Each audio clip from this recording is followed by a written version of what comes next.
할렐루야. 오늘도 주님 주시는 은혜와 기쁨이 우리 모두에게 충만하기를 기도합니다. 성경에는 기쁨이라고 하는 단어가 75번 등장합니다. 주로 시편에 많이 등장하고요. 또 그 다음으로 요한복음, 신약성경 요한복음에 등장합니다. 요한복음에 등장하는 기쁨을 보면 우리 대부분 예수님께서 특이한 것은 죽음을 앞두시고 기쁨을 말씀하고 있다고 하는 것이죠. 사실 죽음을 앞두고 기뻐하는 사람은 없지 않습니까? 상식적으로 이해할 수 없는 이야기입니다. 오늘 우리가 읽은 이 본문 말씀도 예수님이 죽음을 앞두시고 기쁨에 관해서 말씀하신 한 부분이 되겠습니다. 주님이 말씀하시기를 지금 내가 아버지께로 가오니 내가 세상에서 이 말을 하옵는 것은 그들이 내 기쁨으로 충만히 거하게 하려 함이니이다. 이렇게 말씀하셨습니다. 내 기쁨이 그들에게 충만히 거하게 하려 함이니이다. 이 말씀을 정리하면 두 가지로 정리할 수 있습니다. 첫째로는 예수님께서 기쁨이 충만하다는 것이고, 두 번째는 그 예수님의 충만한 기쁨이 제자들에게도 넘치기를 기도하고 계시다고 하는 사실입니다. 죽음 앞에서 기뻐한다고 하는 것은 상식적으로 이해가 되지 않습니다. 그런데 정리하면 이렇습니다. 예수님께서는 외부적으로는 슬픈 현실에 직면해 있지만 그 내면으로는 그 외부의 환경을 충분히 상쇄하고도 남을 만큼 충만한 기쁨이 예수님의 마음속에 있었다고 하는 것을 알 수 있습니다. 그 충만한 기쁨을 제자들도 같이 나눌 수 있기를 주님이 원하셨습니다. 그렇다면 예수님이 직면한 이 슬픈 현실이 무엇이겠습니까? 첫째로 제자들의 배신입니다. 제자들이 배신하여서 예수님을 다 떠나 도망갈 것을 주님이 미리 아셨습니다. 오늘 밤에 너희가 다 나를 버리게 될 것이다. 내가 목자를 치리니 양의 떼가 흩어지리라 하신 말씀과 같이 너희가 다 도망가게 될 것이다. 예수님은 제자들이 배신하고 도망갈 것을 아셨습니다. 이것이 예수님이 직면한 현실이었습니다. 베드로는 그 말씀을 듣고 아니 주님 무슨 말씀이십니까? 저는 죽을 때까지 예수님을 따르겠습니다. 나는 결코 배반하지 않습니다. 그렇게 예수님께 맹세를 했더니 예수님께서 베드로에게 내일 새벽에 내가 닭 울기 전에 3번 나를 부인할 것이다 라고 말씀하심으로 제자 가운데 단 한 명도 남지 아니하고 모든 제자들이 다 부인하고 도망갈 것을 예수님께서 아셨습니다. 가까운 사람에게 배신당하는 것이 속이 쓰리지 않습니까? 예수님이 제자들에게 3년 동안 12명에게 애정을 쏟으셨습니다. 동고동락하시고 많은 시간을 보내시고 그들에게 특별히 비밀을 풀어서 말씀하심으로 다른 제자들과는 다르게 12명에게 애정을 쏟으셨습니다. 그런 가까운 제자들에게 배신을 당하시는데 한 명에게는 예수님이 팔리게 되시고 또 11명의 제자들은 예수님이 가장 힘들고 어려울 때에 함께 해주는 제자들이 없었습니다. 다 도망간 거죠. 이 정도로 예수님께서 이런 현실이 예수님이 지금 직면한 현실이라고 이야기할 수 있습니다. 두 번째로 예수님이 직면한 현실은 슬픈 현실은 사람들의 멸시입니다.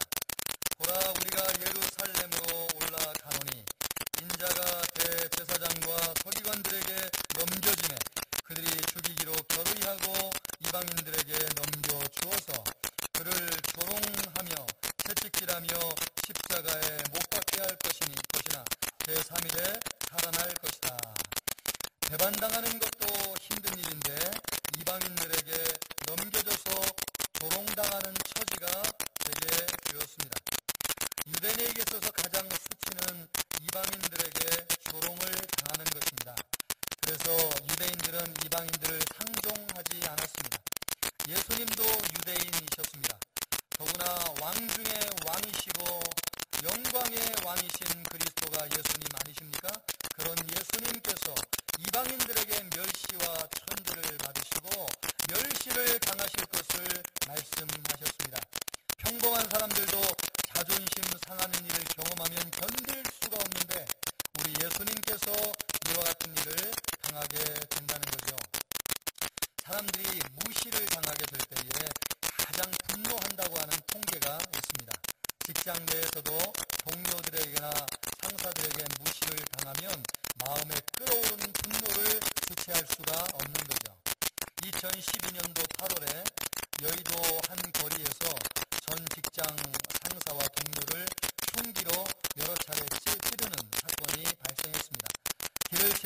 사람들이 말렸는데 그 행인들에게도 여러 차례 흉기를 휘둘렀습니다. 그래서 붙잡아서 검찰에서 조사를 받게 되었는데 이 김 씨는 직장에서 멸시를 당하고 무시를 당하고 따돌림을 당한 것을 도저히 참을 수가 없었다. 그래서 이런 범행을 저질렀다라고 하는 것을 고백하였습니다. 사람은 자존심 상할 때 말입니다. 그리고 누구에겐가 무시당하게 될 때에 견딜 수 없는 모멸감을 느끼게 되고 분노하게 됩니다. 우리 예수님은 더한 현실에 직면하신 것이죠. 억울하게 죽음을 당하게 되었습니다. 그리고 일방적으로 주님이 변호할 수 없을 정도로 일방적으로 판결을 받았습니다. 그리고 십자가의 죽음을 당해야 되는 상황에 직면하였습니다. 이방인들에게 조롱을 당했습니다. 또 아무것도 아닌 사람들에게 손가락질을 당하고 침뱉음을 당했습니다. 이런 일을 당하는 것이 참으로 힘들 터인데 이것이 예수님이 지금 직면한 슬픈 현실이라고 하는 것입니다. 세 번째로 예수님이 직면한 슬픈 현실은 십자가의 죽음입니다. 너희가 아는 바와 같이 이틀이 지나면 유월절이라 인자가 십자가에 달리기 위해서 달리게 될 것이다. 예수님께서 말씀하셨습니다. 배신도 참을 수 있고 또 멸시도 견딜 수 있는데 억울하게 죽는 죽음은 도저히 견딜 수가 없을 정도로 힘들지요. 더구나 죄가 없는데 억울한 죽음을 당하면 얼마나 견디기 힘든 일이겠습니까? 받아들이기 힘든 일입니다. 중앙일보에서 연재되는 한국인의 마음이라고 하는 기획 기사가 있습니다. 한국 사람들이 SNS에 올린 70억 건의 데이터, 빅데이터를 분석해서 오늘 살고 있는 한국인들의 마음속에 정서에 심성에 가장 영향을 주고 있는 감정이 무엇인지를 발견해내는 것인데 그 연구에 의하면 오늘날 한국 사람들의 정서에 가장 영향력을 많이 끼치는 정서가 슬픔이라고 하는 것입니다. 슬픔. 한국 사회는 슬픔이 집단화되고 또 내재화되어서 만성화되었다고 진단하고 있습니다. 슬픈 정서에 가장 영향력을 많이 미치는 사건이 죽음입니다. 우리 한국인들에게 슬픔에 가장 큰 영향을 미친 세 가지 사건이 있는데 첫째는 전에 대통령이셨던 노무현 대통령의 죽음, 또 세월호 참사, 또 배우 최진실 씨의 죽음, 이 세 가지가 오늘날 한국인들의 정서에 슬픔을 자리잡게 하는 아주 큰 특징적인 사건이었다고 이야기하는 것을 보았습니다. 여러분, 죽음은 사람의 정서에 슬픔을 자리잡게 하는 심각한 사건이 아닐 수 없습니다. 우리 예수님께서 이와 같이 치명적으로 마음의 슬픔 가운데 젖게 하시는 사건을 직면하고 있는데 그것은 죽음을 지금 앞두고 있다고 하는 것입니다. 예수님에게는 여러분 기뻐할 이유가 전혀 없다고 하는 것을 이해할 수 있으시겠죠? 예수님에게는 지금 세 가지 극복하기 어려운 현실에 직면해 있습니다. 제일 처음에는 제자들에게 배신을 당하는 것입니다. 가까운 사람에게 배신을 당하면 견딜 수 없지 않습니까? 분노하는 거죠. 그 끓어오르는 감정을 주체할 수 없어서 밤에 그 속을 끓이면서 잠이 오지 않는 사람들이 있지 않습니까? 그 정도로 배신당하는 것은 사람의 감정에 치명적이죠.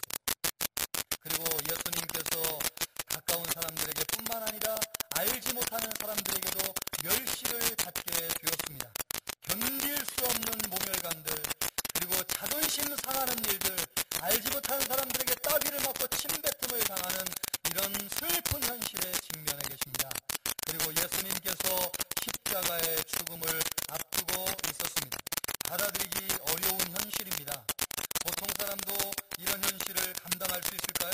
자신을 지탱할 수 없을 정도로 불가능한 것이죠. 그런데 오늘 하나님의 말씀을 보면 예수님께서 기쁨을 말씀하고 계시다고 하는 사실입니다.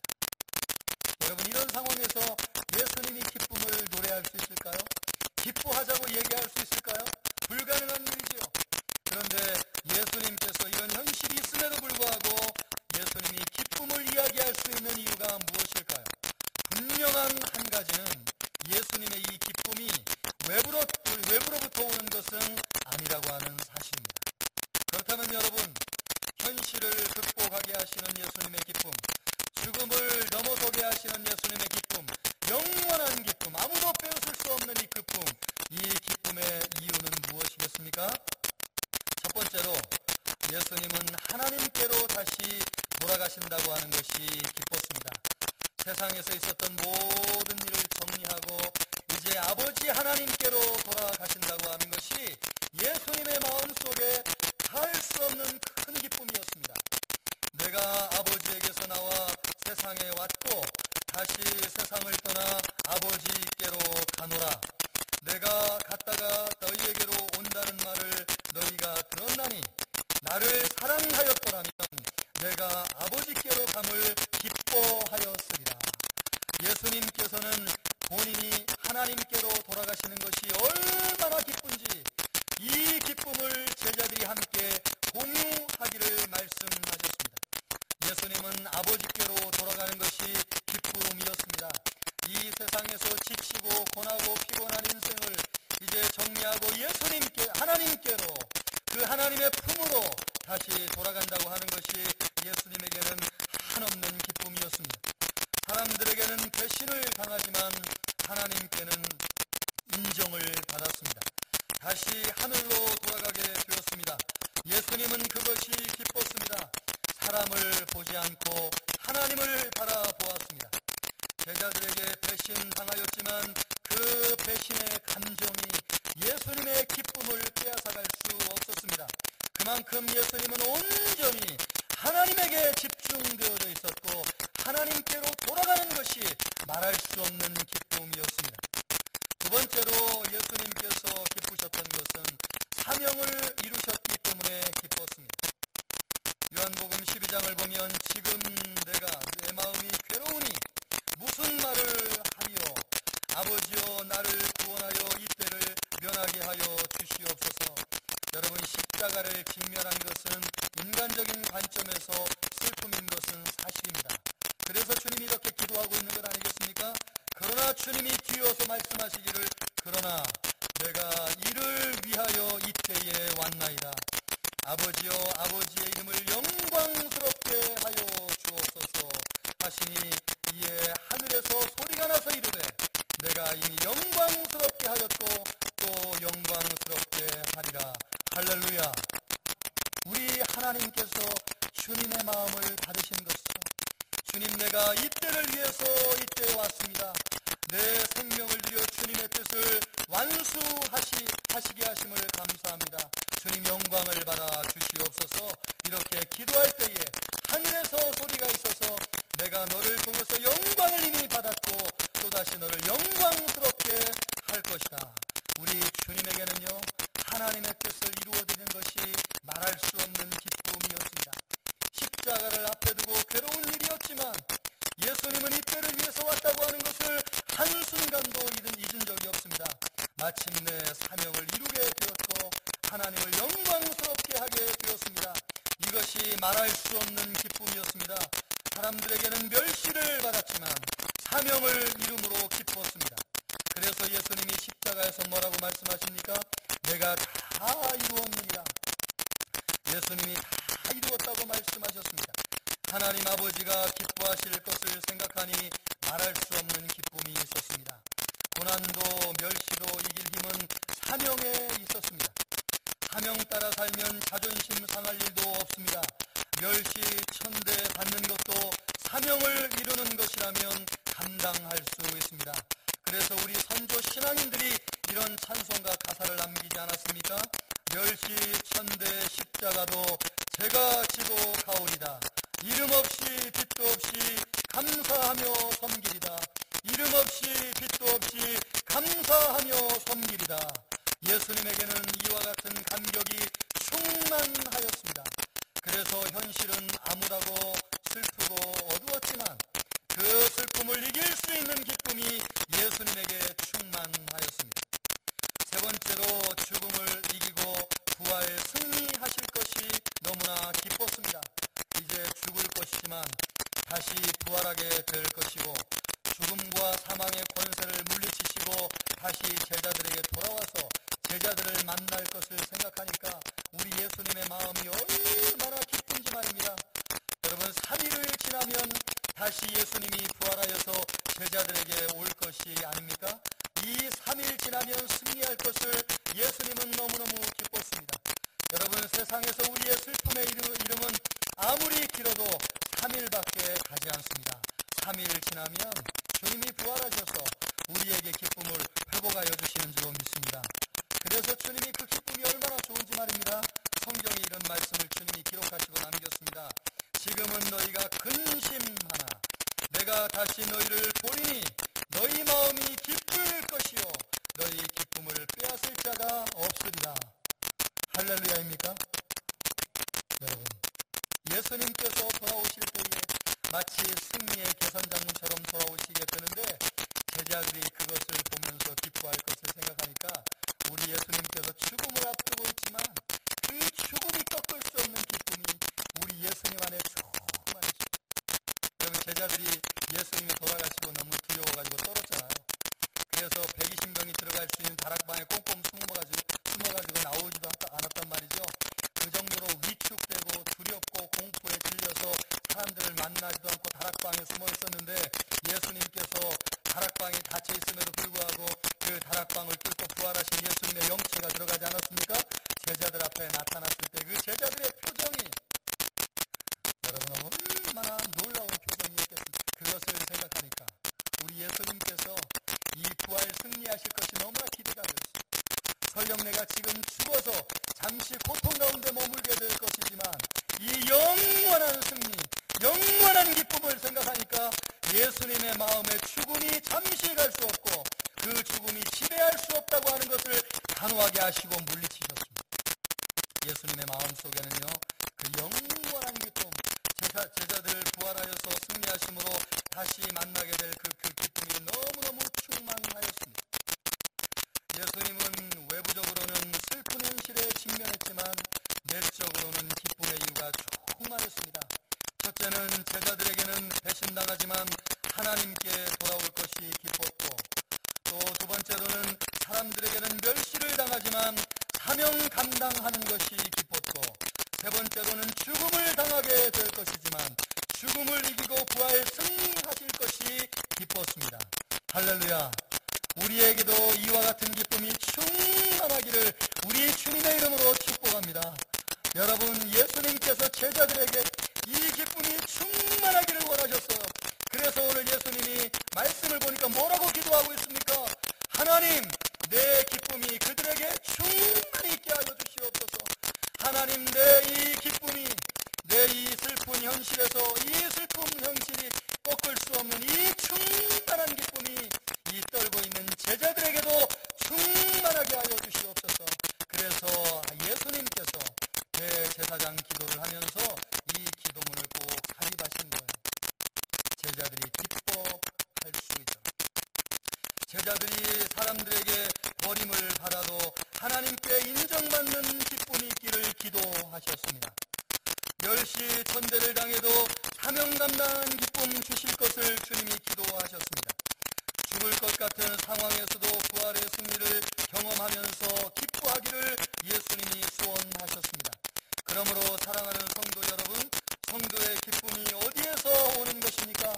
하나님에게서 오는 것이고 사명을 이룰 때 오는 것이고 부활 승리를 확신하게 될 때에 우리에게 기쁨이 주어지는 것인 줄로 믿습니다.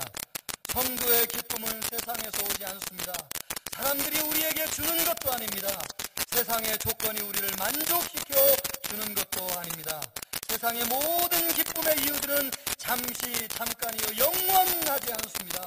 어떤 사람은 이발을 하면 일주일이 기쁘다고 이야기하는 사람이 있지 않습니까?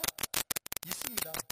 여러분, 어떤 사람은 신발을 사면 한 달이 기쁘고 이사를 하면 6개월이 기쁘고 어떤 사람은 진급을 하면 1년이 기쁘라는데 세상의 그 놀라운 기쁨조차도 1년을 넘는 기쁨이 없어요. 시간이 지나면 다 아지랑이처럼 사라지는 것이 세상의 기쁨입니다. 그것을 부여잡으면 잡을수록 허탈해지고 절망 가운데 빠지고 인생이 그렇게 돌고 돌다가 원점으로 돌아오는 것이 인생입니다.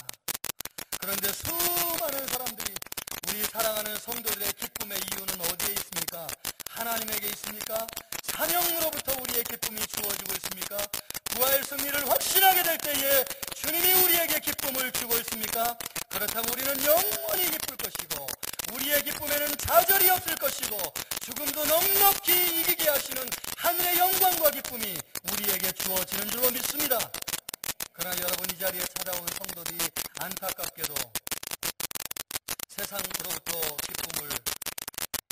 기쁨의 이유를 발견한다면 우리의 기쁨은 영원하지 않을 것입니다. 제가 설교하면서 여러분 진정으로 기쁘십니까? 물으면 이렇게 대답이 없더라고요. 거부하는 거죠. 목사님, 내 인생에 기뻐할 이유가 없는데 무슨 말씀이십니까? 지금 애들 방황하고 있고 남편도 회사에서 너무 힘들어하고 있고 문제 풀리는 거 하나도 없는데 무슨 목사님 기쁨의 이유가 어디에 있습니까? 이런 표정으로 저를 봐요. 여러분, 우리의 기쁨의 이유가 하늘에서 있고 여러분 사명에서 오는 것이고 부활 승리를 확신하게 될 때에 주님이 주는 것인 줄로 믿습니다. 여러분의 환경과 여러분의 마음에 저항하십시오. 우리의 기쁨의 원천은 예수님이 그와 같으시잖아요. 예수님께서 죽음을 앞두심에도 불구하고 하늘에 충만한 기쁨이 있었던 이유가 뭐예요? 하나님께 집중하셨고 사명에 집중하셨고 부활에 집중하셨기 때문에 그 모든 슬픔과 죽음을 넉넉히 이기신 줄로 믿습니다. 주님이 우리에게 그렇게 되시기를 지금 기도하고 있는 것입니다. 성도의 기쁨, 영원한 기쁨, 세상을 이기는 기쁨은 하나님에게서 오는 것이고 사명에서 오는 것이고 부활을 믿음으로 죽음을 이길 때에 주어지는 것인 줄로 믿습니다. 그 기쁨은 빼앗을 자가 없습니다. 환난이나 곤고나 박해나 기근도, 여러분, 우리가 지금 기근의 때를 보내지 않습니까? 수많은 사람이 기근으로 힘들어하지만 이 기근조차도 하나님이 우리에게 주시는 영원한 기쁨을 빼앗아갈 수 없는 줄로 믿습니다. 그 어떤 기쁨도 우리를 잠들게 할 수 없습니다. 적신이나 위험이나 칼도 생명의 위협도 하나님이 우리에게 주시는 이 기쁨을 빼앗아갈 수 없습니다. 이 기쁨은 완전한 기쁨이요, 절대적인 기쁨이요, 사라지지 않는 기쁨이요, 평생 가지고 있어도 우리를 항상 충만하게 하는 하나님이 주시는 기쁨인 줄로 믿습니다. 주님이 우리에게 그런 기쁨을 주시기를 원하세요.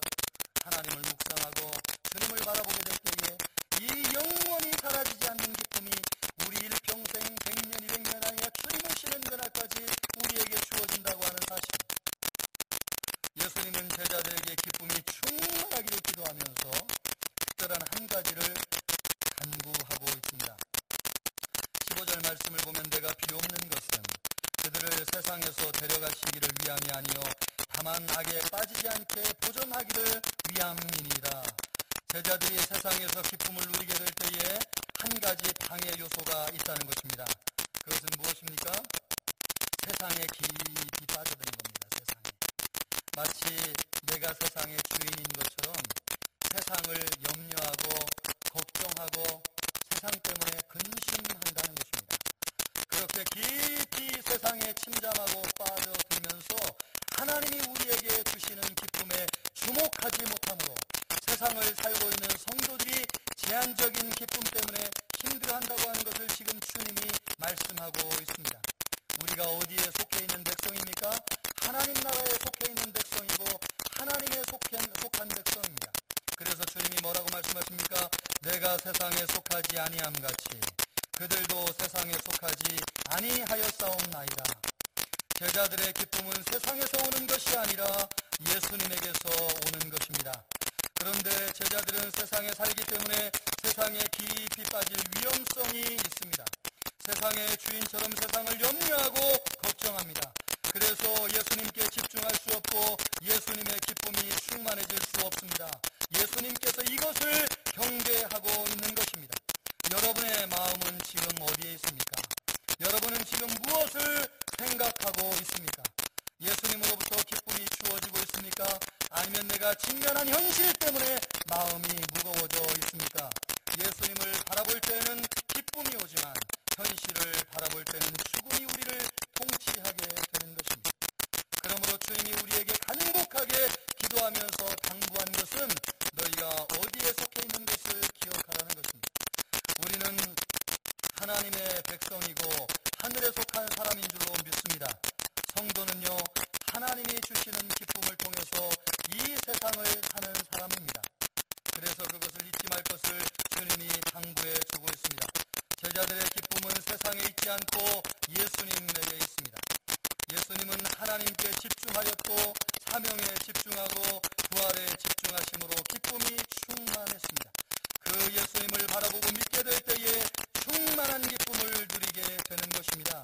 예수님의 기쁨이 내 기쁨이 되는 것이고 예수님의 기쁨이 우리 안에 충만해지는 것입니다. 우리 모두에게 예수님을 바라봄으로 사명에게 집중함으로 부활 승리의 확신을 갖게 되므로 이 하늘의 기쁨이 우리 모두에게 충만하기를 주님의 이름으로 축원합니다. 앞에서 언급한 것처럼 빅데이터 분석에 의하면 한국인들의 정서에 가장 큰 비중을 차지하는 것은 슬픔입니다. 슬픔 외에도 두려움, 분노, 수치심, 우울감 등의 감정이 지배적으로 나타납니다. 설문조사에 응한 사람의 51%가 힘들다고 대답하였습니다. 10대 젊은 아이들은 학업 스트레스 때문에 삶이 서글프다고 대답했습니다. 20대, 30대 청년들은 불투명한 미래에 사랑은 꿈도 못 꾸고 남들에게 뒤처지고 싶지 않아서 않게 보이고 싶어서 일부러 부풀려서 거짓말을 했다고 대답하였습니다. 40대, 50대는 수십 년째 생활비도 빠듯한데 노후 대책은 말할 것도 없이 두 딸을 결혼시킬 것을 생각하니까 눈물만 난다고 대답하였습니다. 7, 80대 어르신들은 중마고 하나둘씩 세상 떠나고 건강은 나빠지고 나이 드니 작은 일에도 서글프고 서운하다고 대답하였습니다. 우리나라는 슬픔과 두려움, 분노 같은 부정적인 감정이 지배하는 나라가 되었습니다. 외국인 중에서 다니엘 튜더라고 하는 사람이 우리나라를 오래 경험하고 책을 썼는데 제목을 이렇게 붙였습니다. 기적을 이룬 나라, 기쁨을 잃은 나라.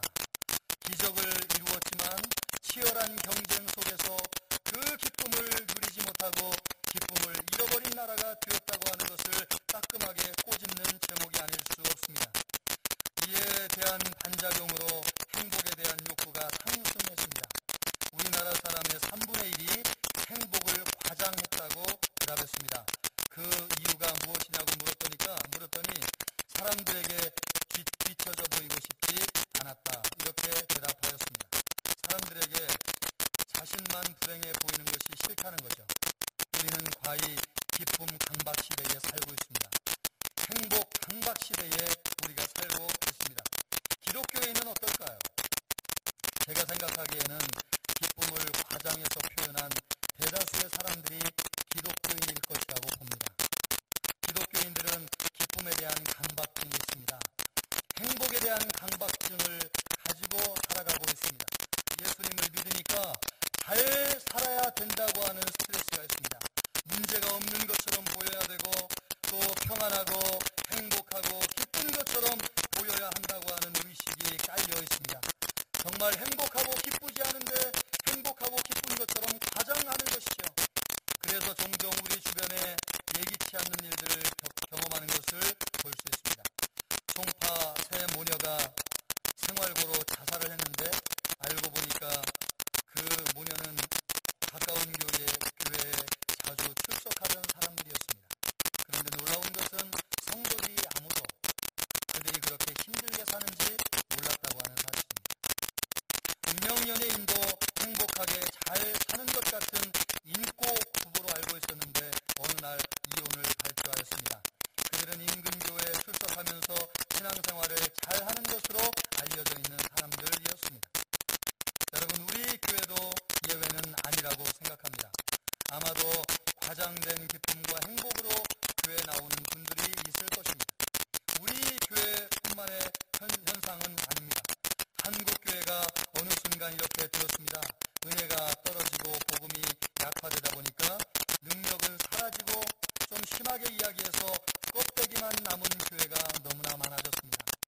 진짜 변화되지 않았는데 변화된 것처럼 보이는 기독교인들이 양산되고 있습니다. 이것이 한국 교회의 슬픈 자화상입니다. 그래서 포장하는 거죠. 행복한 것처럼. 교회가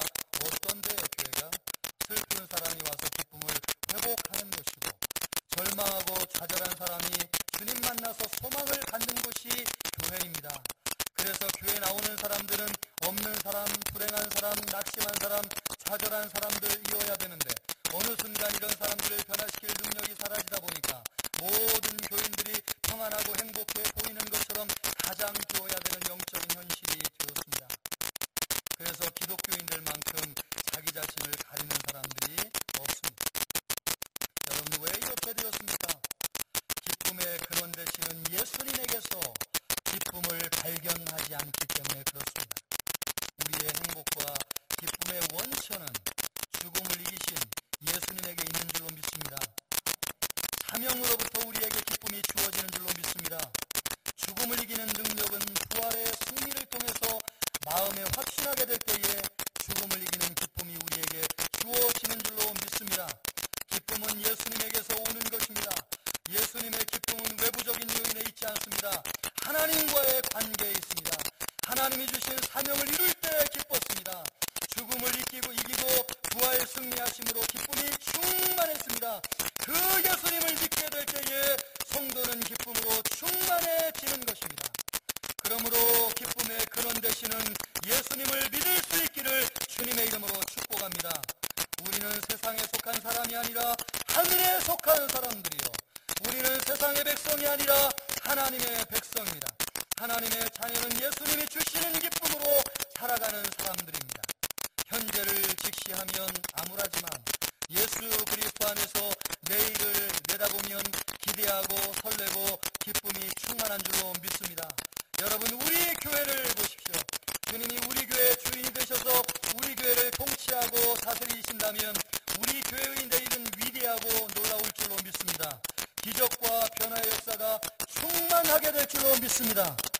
이 대답을 하는 여러분도 우리의 현실을 보지 마시고 믿음으로 주님을 바라볼 수 있기를 주님의 이름으로 축복합니다. 주님을 바라보면 주님이 그 일을 행하시는데 우리의 현실을 보게 되는 거죠.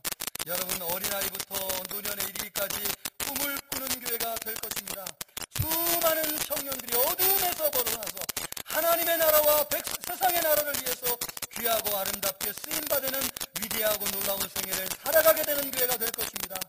가장된 기쁨을 가지고 있는 교인들이 아니라 예수님 만나서 진정한 변화의 기쁨을 가진 수많은 성도들이 우리 교회에 충만하게 될 줄로 믿습니다. 여러분, 그런 역사는 어디에서 오는 거예요? 기쁨의 근원 되시는 주님이 우리에게 주시는 영원한 기쁨인 줄로 믿습니다. 그 예수님을 집중하고 바라보게 될 때에 주님이 우리에게 역사하시는 거죠. 승리하신 예수님만 믿으면 되는 것입니다. 예수님이 모든 길을 열어놓으셨습니다. 예수님만 바라보면 우리의 내일의 새 길이 열려지는 줄로 믿습니다. 예수님은 우리의 미래를 생명의 길로, 또 소망의 길로, 승리의 길로 열어놓으셨습니다. 자신의 죽음을 통해서 죄의 문제를 해결하고 우리에게 열려진 미래를 바라보면서 예수님의 마음속에 한량없는 기쁨이 있었습니다. 그것을 보지 못하는 제자들에게 이 기쁨으로 도전해 주기를 원하셨어요.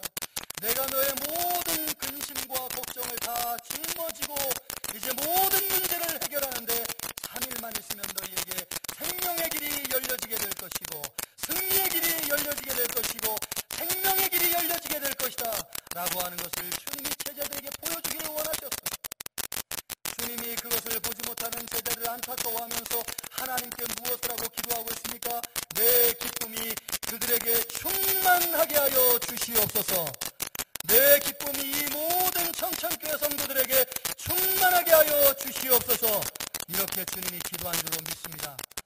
주님이 그 기쁨을 보았기 때문에 그렇습니다. 여러분, 오늘날 이 예수님으로 말미암아 열려진 미래를 산 사람들이 얼마나 많이 있습니까? 절망을 듣고 일어서서 예수님 때문에 새로운 인생을 산 수많은 사람들의 간증의 역사가 오늘날의 기독교 역사가 되었습니다. 이렇게 수천 년 지속되는 종교를 보신 일이 있습니까? 오직 예수가 세우신 기독교만이 수천 년을 지탱해서 오늘날까지 이어지는 것은 이와 같은 기쁨의 희열과 감격 속에서 주님을 만나고 변화된 수많은 사람들이 역사를 기록하였기 때문에 그렇습니다.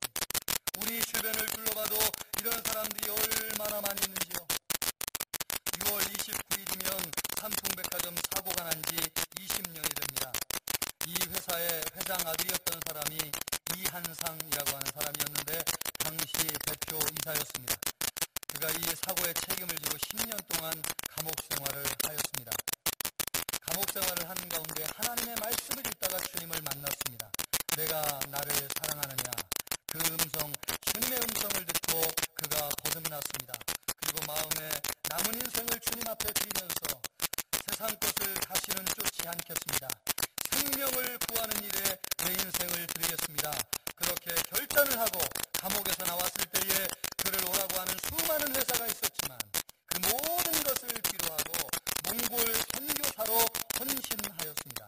지금도 그런 길을 가고 있습니다. 그는 여러분 수많은 사람을 죽인 원흉 아닙니까? 그는 수많은 사람을 가해한 사람이었습니다. 그럼에도 불구하고 주님은 그를 찾아가 주셔서 그를 만나주시고 소명을 주시고 새로운 인생을 살게 하셨습니다. 그가 예수님을 만나고 받았던 새로운 소명이 무엇입니까? 사명이 무엇입니까? 삼풍 백화점이 무너지면서 죽은 사람의 영혼만큼 하나님 내가 살아생전 그들을 구원하게 하여 주시옵소서. 이것이 그의 사명이 되었습니다. 삼풍 사고로 502명이 죽었습니다. 그 502명의 영혼을 구원하기 위해서 그가 선교사로 헌신하였습니다. 그의 과거는 암울하였습니다. 수많은 사람을 죽였다고 하는 그 두려움과 공포 때문에 잠을 잘 수 없었지만 예수님이 그를 찾아오시고 만나주셨을 때에 그의 미래는 닫힌 미래가 아니라 열려진 미래로 슬픔 가운데 인생을 허비하는 것이 아니라 하늘의 기쁨으로 영원한 기쁨 가운데 사람을 살리는 미래로 열려진 줄로 믿습니다. 그의 내일은 결코 어둡지 않습니다. 주님이 함께 하심으로 그는 더 위대하고 놀라운 일을 하게 될 것입니다. 예수님은 여러분 신기하고 놀라운 분이십니다. 죽음 가운데에도 생명이 있게 하시고 절망 가운데에도 소망이 있게 하시는 분이십니다. 저는 삼풍백화점이 있었던 지역에서 사역을 하지 않았습니까? 그 사고가 난 지 8년이 지난 후에 제가 그 지역에 있는 교회에서 사역을 하게 되었는데 그 8년이 지난 이후에도 수많은 이 사건과 관련된 사람들을 만났습니다. 무너지기 1분 전에 나온 사람, 그리고 무너지는 와중에 엄청난 폭음을 듣고 정신없이 뛰어나온 사람, 그리고 오빠를 잃어버린 사람, 또 아내를 앞세운 사람, 남편을 잃은 사람, 자녀들을 먼저 보낼 수밖에 없었던 사람, 어떤 친구를 우연히 한 번도 가보지 않은 백화점인데 친구와 거기서 만나기로 우연히 약속을 했다가 들어가서 나오지 못한 사람, 여러분 502명이 죽고 900명이 넘는 사람들이 부상을 입었으니까 거의 1500명 이상의 수많은 사연이 있지 않겠습니까? 그런데 참 놀라운 것은 말입니다. 제가 교회를 섬기는데 그 지역에 이와 관련된 사람들이 얼마나 예수 믿고 주님 앞에 많이 나왔는지 간증하는 사람들 말아요. 내가 그때 죽을 뻔하였는데 하나님의 은혜로 목숨을 건졌습니다. 그래서 내가 주님을 온전히 믿고 세상에 미련 두지 않고 주님을 섬기기로 결심하고 주님 앞에 나왔습니다. 이렇게 간증하면서 세례를 받는 사람들이 그 당시에 얼마나 많았는지 제가 정말로 깜짝 놀랄 정도였습니다. 그래서 주님 앞에 나와서 상처를 치유받고 새로운 인생을 살았습니다. 주님의 생명의 역사가 절망 가운데 있는 사람들에게 임하였습니다. 절망 가운데 있는 사람들에게 하늘의 기쁨이 주어졌습니다. 그래서 과거의 상처를 다 씻어버리고 새로운 기쁨 가운데 살아가는 사람들이 얼마나 많이 있는지요.